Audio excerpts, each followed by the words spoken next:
बुद्धं शरणं गच्छामि धम्मं शरणं गच्छामि संघं शरणं गच्छामि। ফাল্গুনী পূর্ণিমা,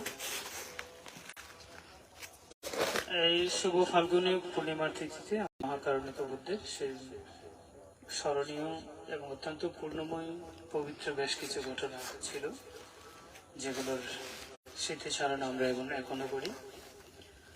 আর শ্রদ্ধাবান উপাসক উপাসিকা, আপনারা জানেন আমি বহুদিন ধরে অনলাইনে ছিলাম না, বা অনেক আমাদের উপাসক উপাসিকা দায়িক জায়গায় শুধু হাজার আমাদের প্রত্যেকেই ভান্তের অবস্থান সম্পর্কে, সঠিক অবস্থান সম্পর্কে প্রত্যেকের অবহিত ধারণা ছিল না যে আমি কোথায় ছিলাম। বিভিন্ন কারণে আমি প্রায় 3 বছর ধরে সেভাবে ছিলাম। ঠিক কি কারণে ছিলেন আপনারা সকলে অবহিত। বৌদ্ধ মহাকারণিক ও তথাগত সম্যক সম্বন্ধ বৌদ্ধত্ব লাভের পরেও তিনি 12টি কর্মবিভাগ ভোগ করেছেন, এবং বর্তমান চলমান বিশ্বের মধ্যে যারা মহাপ্রতিষ্ঠিত মহামনীষীগণ রয়েছে, তাদের মধ্যে সেরকম অনুকূল প্রতিকূল পরিস্থিতি থাকবে, এটা স্বাভাবিক, মানুষের জন্য স্বাভাবিক ধর্মতা। যেমন আমরা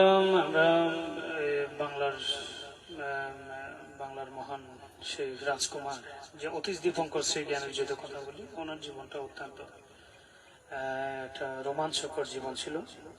যিনি পদব্রজে ভারতবর্ষ থেকে তিব্বতে হেঁটে গিয়েছিল, ওনাকে প্রতিমধ্যে অনেক ডাকাত আক্রমণ করেছেন। তারপর উনি ডাকাত দলের হাত থেকে মুক্ত হয়ে তিনি তিব্বতে গিয়ে বৌদ্ধ ধর্মে পুনঃস্থাপন করেছেন।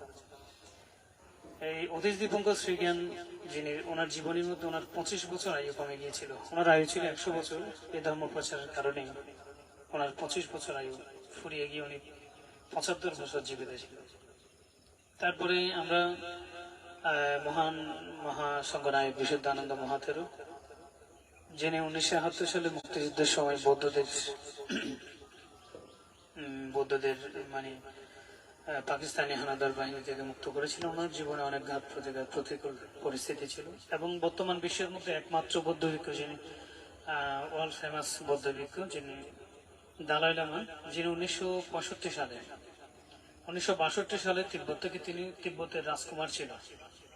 ওনার রাজপ্রাসাদ ধ্বংস করা হয়েছিল, তিনি সেখান থেকে পালিয়ে ভারতবর্ষে আশ্রয় গ্রহণ করেন। এখনো তিনি ভারতে আছেন। বর্তমানে তিনি 65 বছর তিনি যে অনেকটা দেশান্তরিত হয়ে উনি জন্মভূমি ওনার নিজের দেশ ছেড়ে তিনি ভারতে অবস্থান করছেন। পরবর্তী সময়কালে তিনি বিশ্বের একদিন নোবেল প্রাইজ বিজয়ী অত্যন্ত স্বনামধন্য ব্যক্তি ছিলেন। সেই জন্য পৃথিবীতে যত বড় ব্যক্তি রয়েছেন, যত মহান পুরুষ রয়েছেন, প্রত্যেকের জীবনে এরকম ঘাত প্রতিঘাত থাকে। সুতরাং আমিও তো একজন সত্তা বা প্রাণী বা মানুষ, যেখানে বুদ্ধ কর্মফল মুখ করেছেন, যেখানে অতীশ দীপঙ্কর ভান্তে, যেখানে বিশুদ্ধানন্দ মহাতেরো, যেখানে দালাই লামা, সেখানে প্রত্যেকটা সত্তা কর্মের অধীন। আমি শরণঙ্কর ভান্তের এটাও একটা কর্মের অধীন। এবং বর্তমানে বাংলাদেশে যারা দুধাঙ্গ সাধক হিসেবে খ্যাত আছেন, ওনারাও কোনো না কোনো বিপর্যয়ে আছেন বিভিন্ন ভাবে। আমি সবার নাম উল্লেখ করছি না, যারা বাংলাদেশে দুধাঙ্গ সাধক আছেন, বিভিন্ন ভাবে আমরা বিভিন্ন কর্মে জর্জরিত। তো সুতরাং সত্যলোকের এটা সাধারণ স্বভাব ধর্মতা। যখন একটা মানুষ জয়কার হয়, তখন আমরা তাদের সুনামের পঞ্চমুখ হই। উনি অনেক ভালো, উনি সুনাম শক্তিতে প্রসারিত হয়। যখন ওনার যশকীর্তির কিছুদিন থেমে যায়, তখন আমরা ওনাকে দুর্নাম করি। এখানে দুর্নাম ও সুনামের কিছু নেই, এটা কর্মের অধীন। সব্য সত্তা কাম্মা সত্তা, সকল সত্তা হচ্ছে কর্মের অধীন, কর্মের বাইরে যেতে পারবে না। এই বিশ্ব সংসারে হচ্ছে উপাধ্যায় দামিনে, যা কিছু উৎপত্তি হচ্ছে তা কিছু বিলীন হবে, অর্থাৎ একবার উদ্যোগ একবার বিলীন হবে। পৃথিবীতে কোনো সম্মান সারা জীবন স্থায়ী হয় না। যে ভারতের মধ্যে বুদ্ধত্ব লাভ করেছেন, বুদ্ধগয়া জন্ম নিয়েছেন লুম্বিনী সারনাথে, তিনি ধর্ম প্রচার করেছেন, পরিনির্বাণ নিয়েছেন তিনি যে কুশীনগরে। যে মহাভারত একসময় বৌদ্ধ রাষ্ট্র ছিল, বুদ্ধের তীর্থস্থান ছিল, বুদ্ধের জন্ম ছিল, সেই তীর্থস্থানে এখন বুদ্ধ নেই। উপাধ্যায় রামায়ণ, এটা হচ্ছে উৎপত্তি এবং বিলীন।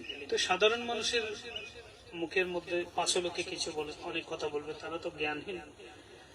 পৃথজন পাগল সদৃশ উন্মাদ সদৃশ, পৃথকজন যারা উন্মাদের মতো, তারা পাগলের মতো, পৃথজন উন্মাদ সদৃশ শব্দ বলেছে। অর্থাৎ হচ্ছে পৃথকজন উন্মাদ পাগলের মতো, তারা কখন কি বলবে, কি খাবে, কি আচরণ করবে, কি ভাষা ব্যবহার করবে, কি আচরণ করবে, এরা নিজেরাই জানে। এরা শুধু মনে করে তাদের পুত্র কন্যা স্ত্রী টাকা পয়সা চাকরি বাকরি তাদের ঘর বাড়ি এগুলোকে তারা নিজের জীবনের কেন্দ্রবিন্দু মনে করে, কিন্তু মূলত হচ্ছে এরা পাগল অর্থাৎ উন্মাদ। তো উন্মাদ মানুষ অনেক কিছু বলবে, জ্ঞানীরা ওদেরকে নজর না দিয়ে জ্ঞানীদের জ্ঞানের কাজ করতে হবে।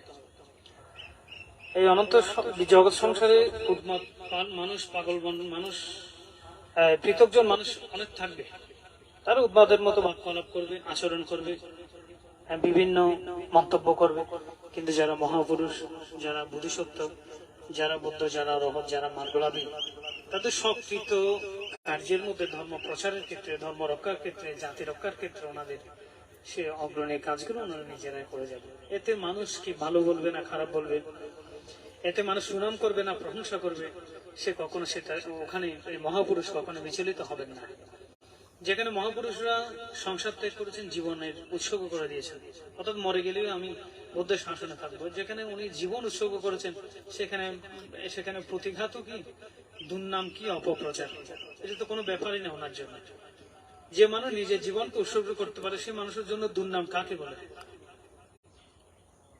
অবনতি কাকে বলে, পতন কাকে বলে? তো সুতরাং যে মানুষের জন্য জীবন তুচ্ছ, সে মানুষের জন্য সম্পদ, যশ কীর্তি, মান সম্মান, প্রতিষ্ঠান, টাকা পয়সা, দান দক্ষিণ এগুলো কোনো কিছু না, এগুলো সামান্য ঠুনকো।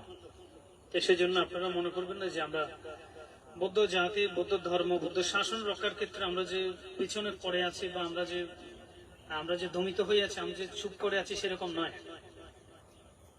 আমরা আগেও যেরকম ছিলাম ধর্ম রক্ষার ক্ষেত্রে, আবার সেই আমাদের পদব্রজে জীবন শুরু হবে। সমস্ত শ্রীলঙ্কা আমরা পদব্রজে পরিভ্রমণ করব, সমগ্র অল ইন্ডিয়া আমরা পদব্রজে চারি মহাতীর্থ পরিভ্রমণ করব, সারনাথ, কুশীনগর, লুম্বিনী। আবার সে শুরু হবে আমাদের সেই মানে ঐতিহাসিক সেই পদযাত্রা। এখানে যে দন্তদাত শ্রী মাবুদি, যে মানে শ্রী পাদ আছে, এগুলো আমরা পদব্রজে দর্শন করব। আপনারা আমাদের সাথে থাকবেন। আগে যারা উপাসক উপাসিকা আমার সাথে ছিলেন, দায়িক দায়িকা, বাংলাদেশের বিশ্বের বিভিন্ন দেশের উপাসক উপাসিকা, এবং এখনো যারা আছেন, যারা থাকেননি, এই জাতি রক্ষার ক্ষেত্রে আশা করি সবাই আমার পাশে থাকবেন। আমি যা কিছু হারিয়েছি, যা কিছু লাভ করেছি, সেগুলো আপনাদের জন্য, আপনাদের দানকৃত বস্তু। আর যা কিছু হারিয়েছি সেগুলো আপনাদের অধিকারের জন্য, এখানে আমার কোনো কিছু নেই। আমি সেই মধ্যবিত্ত একটা পরিবারে জন্মগ্রহণ করি, একটা বাংলাদেশের মধ্যে অত্যন্ত স্বনামধন্য বৌদ্ধ ভিক্ষু জীবন আমি এতে ব্যহিত করেছি। আমাকে অসাধারণ ভক্তি, শ্রদ্ধা, দান দক্ষিণা, পূজা করে আপনারা যে সম্মানে ভূষিত করেছেন, সবগুলো আপনাদের দানকৃত। তো সুতরাং আমি কি যা কিছু হারিয়েছি পেয়েছি দায়িকের কারণে, আবার যদি সেগুলো চলেও যায় সেগুলো আপনাদের জন্য। আবার যদি আমি কোনো কোথাও যদি প্রতিষ্ঠান করে থাকি সেটাও আপনাদের জন্য, আপনাদের প্রজন্মের জন্য, বৌদ্ধ জাতির জন্য, বৌদ্ধের শাসন রক্ষা করার জন্য। আজকে অরহতকে তো বনবন্তে মারা গেছেন, ওনার প্রতিষ্ঠান আছে, আমাদেরকে দিয়ে গেছেন, জাতিকে দিয়ে গেছেন। আজকে বাঁদরবানের উপমর্যাদা থেরবান্তে প্রয়াত হয়েছেন, ওনার প্রতিষ্ঠান আমাদেরকে দিয়ে গেছেন। ওনার অনেক জ্ঞানী শিষ্য আমাদেরকে দিয়ে গেছেন।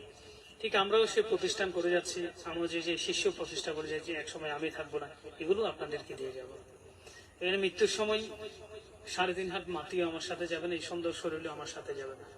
সুতরাং এখানে পাওয়ারও কোনো কিছু নেই, হারানোরও কোনো কিছু নেই।